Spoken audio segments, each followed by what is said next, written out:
मन में क्रोध रहता है, क्या करें? क्रोध क्या है? शिकायत की हिंसक अभिव्यक्ति क्रोध है। आप सब जानते हैं कि हमारे भीतर शिकायत रहती है। अधिकतर लोग शिकायत भाव में ही जीते हैं, बहुत थोड़े से लोग अहो भाव में जीते हैं। जितने भी ह्यूमन वैल्यूज़ हैं, जो मानवीय मूल्य हैं, वो सबसे नीचे शिकायत भाव है। और अधिकतर मन में शिकायत रहती है, कभी किसी चीज़ के प्रति, कभी किसी चीज़ के प्रति। लेकिन हर शिकायत में क्रोध नहीं होता है, लेकिन जब शिकायत बढ़ जाती है तो उसकी हिंसक अभिव्यक्ति होने लगती है और आप क्रोध से भर जाते हैं। ये जो अभिव्यक्ति है, ये मनसा वाचा कर्मणा 3 प्रकार से होती है। अर्थात आपका भीतर ही भीतर आपको क्रोध पैदा होना शुरू हुआ है। आप कुछ कर नहीं रहे, किसी पर क्रोध व्यक्त नहीं कर रहे हैं, लेकिन भीतर से ही क्रोध बढ़ता चला जा रहा है। वाचा का अर्थ है कि जब आप गाली गलौज देना शुरू करते हैं, ऊंची आवाज़ में बोलना शुरू कर देते हैं, तो इसको वाचा क्रोध कहते हैं। और कर्मणा क्रोध है कि आप मारपीट पर उतारू हो जाते हैं, तो ये कर्मणा अभिव्यक्ति है। तो 3 प्रकार से क्रोध की अभिव्यक्ति होती है। मनसा अर्थात सोचकर, वाचा अर्थात बोलकर, और कर्मणा अर्थात शरीर के तल पर। कबीर साहब कहते हैं कि 13 जन एकाध है कोई। ये क्रोध के विषय में कबीर साहब ने ये बात कही कि 13 जन एकाध है कोई, काम क्रोध मद लोभ विवर्जित हरि को चिन्ह सोई। गजब की बात कह रहे हैं। कहते कि हे परमात्मा, ये यद्यपि जनसंख्या तो करोड़ों में है, लेकिन 13 जन एकाध एक ही कोई है, और जो एक भी है वो भी आधा है, वो भी पूरा तुम्हारा जन तुम्हारा भक्त नहीं है। तो बहुत ही थोड़े से लोग तुम्हारे भक्त हैं। क्यों? क्योंकि भक्त की क्या पहचान बता रहे हैं? काम क्रोध मद लोभ विवर्जित। जिसको कामना नहीं हो, जिसको क्रोध नहीं हो, जिसको अहंकार नहीं हो, जिसको लोभ नहीं हो, हरि को चिन्ह सोई, वही गोविंद के पास जा सकता है, गोविंद का दैकिट प्राप्त कर सकता है। तो ये क्रोध जब तक आपके भीतर भरा हुआ है, परमात्मा के मार्ग पर आपको सफलता नहीं मिल सकती। इसलिए सभी संतों ने कहा है, ऋषियों ने कहा है कि जो षट रिपु हैं, काम क्रोध लोभ मोह ईर्ष्या द्वेष, तो इससे मुक्त होकर के ही आप परमात्मा को पा सकते हैं। उसी तरह संत मीरा कहती है, मनुआ राम नाम रस पीजिए। राम नाम अनाहत नाद को कहते हैं, और भी नाद का विस्तार शब्द है। शब्द मतलब नाद, नूर और अंतराकाश, तीनों का संगम है। तो उस शब्द को जान करके आप नाम रस पीते हैं, या अनाहत नाद का श्रवण करके उस राम नाम रस का पान करते हैं। कह रही है मीरा कि अय मेरे मन, राम नाम का रस पियो, राम नाम का आनंद लो, राम नाम का मज़ा लो। लेकिन कैसे करोगे? काम क्रोध मद लोभ मोह को चित्त से बहाए दीजिए, मनुआ राम नाम रस पीजिए। लेकिन इसके लिए बहुत ज़रूरी है, जैसे किसी पात्र में आप दूध पीते हैं तो उस पात्र को अच्छी तरह साफ़ करते हैं, ऐसे ही राम नाम का रस हम अपनी चेतना के पात्र से पीते हैं तो उस चेतना के बर्तन को साफ़ करना पड़ता है, क्योंकि उसमें अशुद्धियाँ हैं। काम क्रोध मद लोभ मोह को चित्त से बहाए दीजिए। तो इसमें क्रोध एक मुख्य अशुद्धि है, एक मुख्य विकार है। षट विकार जिसको कहते हैं, काम क्रोध लोभ मोह ईर्ष्या द्वेष, ये षट विकार हैं, ये 6 अशुद्धियाँ हैं मन की। कहती है कि इसको अपने चेतना से बहा दो, अपनी चेतना से हटा दो, अपनी चेतना को इन 6 विकारों से मुक्त कर दो, तभी तुम राम नाम रस का पान कर सकते हो। उसी तरह गोस्वामी तुलसीदास कहते हैं, तात 3 अति प्रबल खल काम क्रोध और लोभ, मुनि विज्ञान धाम मना करत निमिख महु क्षोभ। कहते हैं कि ये 3 जो है, वैसे तो 6 विकार हैं, लेकिन उसमें भी 3 विकार बड़े प्रबल हैं। वो कौन कौन से हैं? काम क्रोध और लोभ।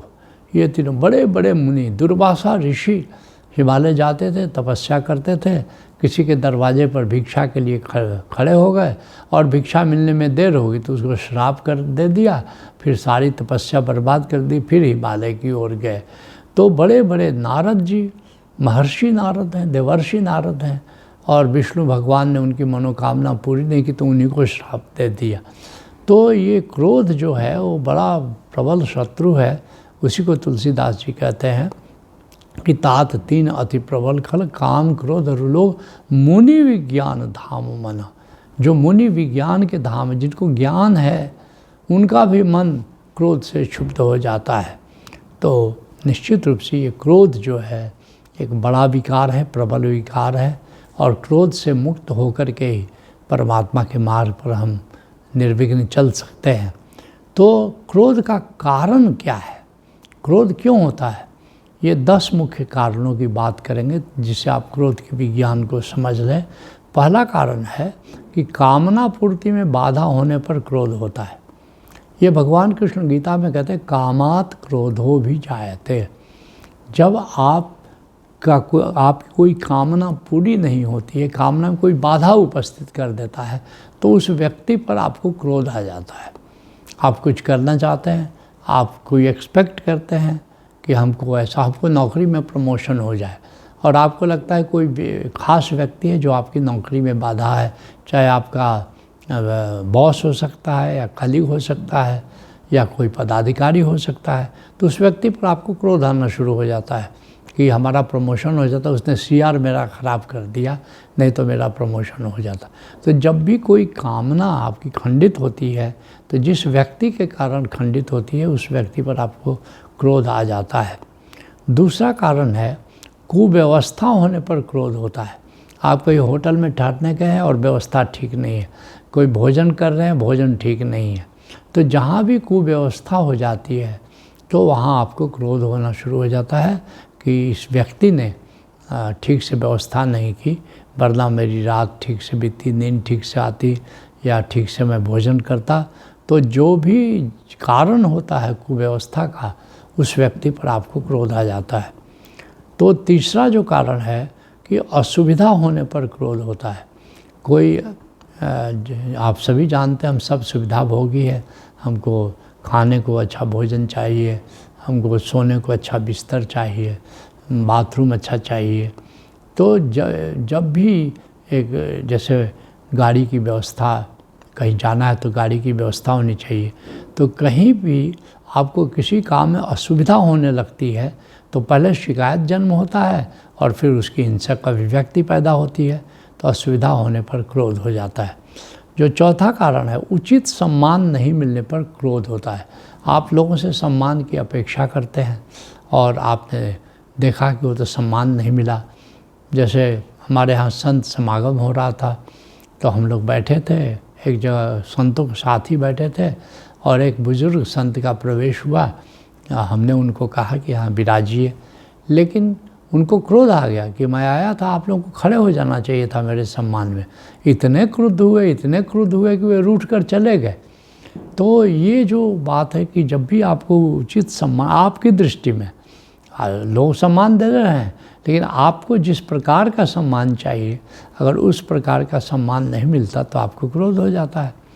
जो पांचवा जो कारण है वो है कोई हमारी बात नहीं सुने या कोई हमारी बात नहीं माने तो क्रोध हो जाता है, और ये क्रोध का एक बड़ा कारण है। एक विचित्र बात ये है, कभी कभी मैं मजाक में कहता हूँ कि जब कोई बच्चा पैदा होता है तो ब्रह्मा जी उसके दोनों कान में फूंकते हैं। एक कान में कहते हैं कि किसी के अनुसार मत चलना, और दूसरे कान में कहते हैं कि सबको अपने अनुसार चलाना। अब शुरू में ही बच्चा में द्वंद्व हो गया कि हम किसी के अनुसार चलना नहीं चाहते और लोगों को अपने अनुसार चलाना चाहते। पिता पुत्र को अपने अनुसार चलाना चाहता है, पुत्र पिता को अपने अनुसार चलाना चाहता है, और गजब की बात यह है कि कोई किसी के अनुसार चलना नहीं चाहता।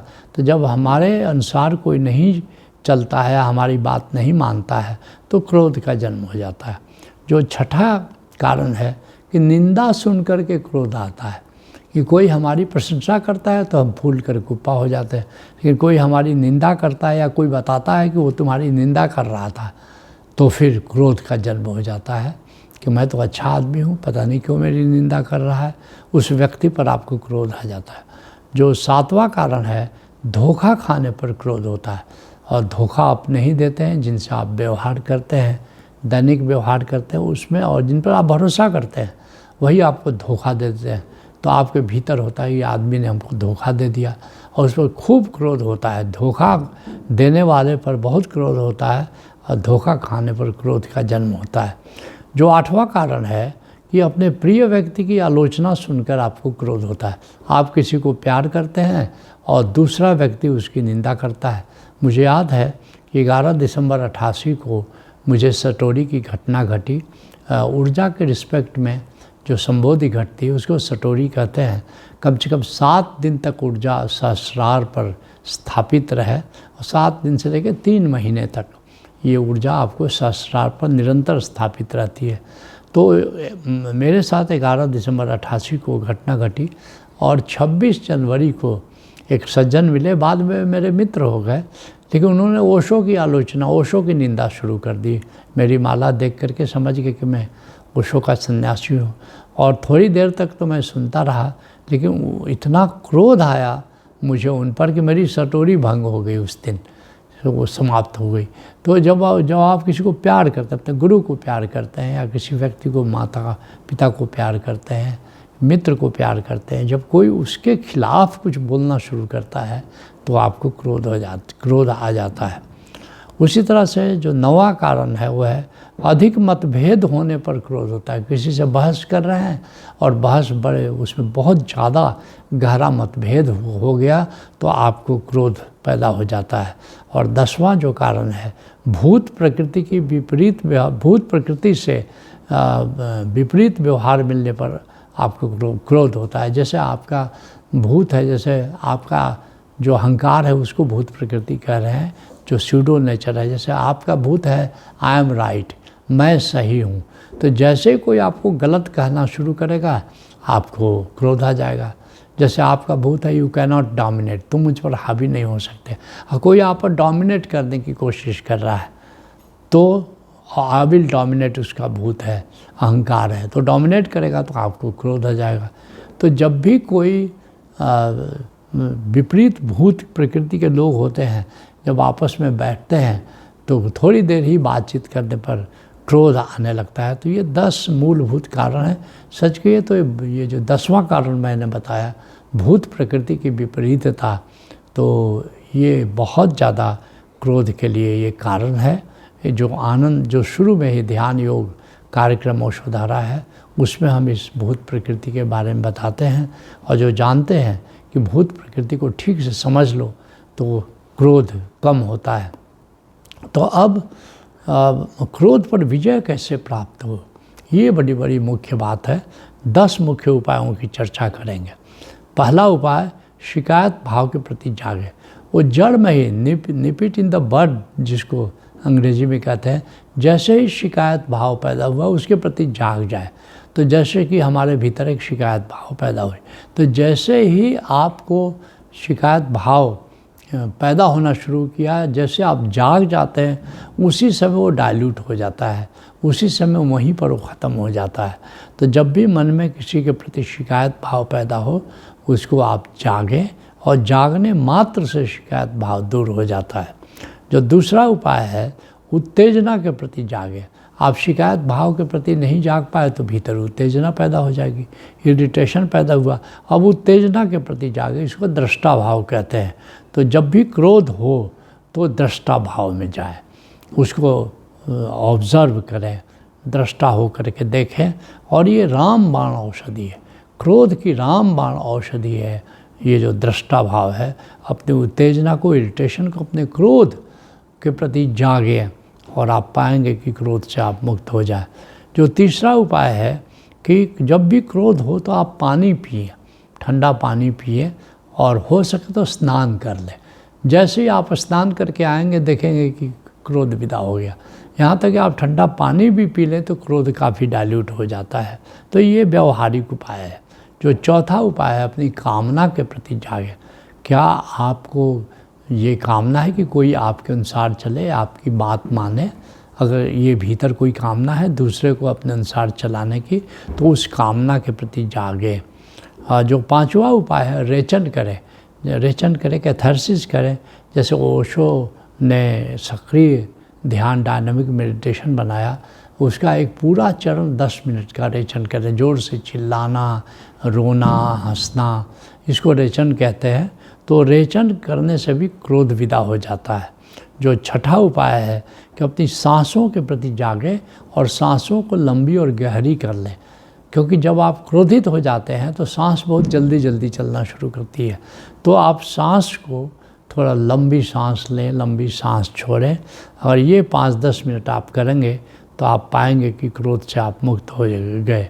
फिर सातवां जो उपाय हो, साक्षी रहें, आत्मस्मरण में रहें, अपनी आत्मा का स्मरण करें, आत्मा के तल पर जिए, आत्मा से जुड़ करके जिए तो आप देखेंगे कि क्रोध विदा हो जाता है, क्योंकि आत्मा के तल पर कहीं कोई क्रोध नहीं है।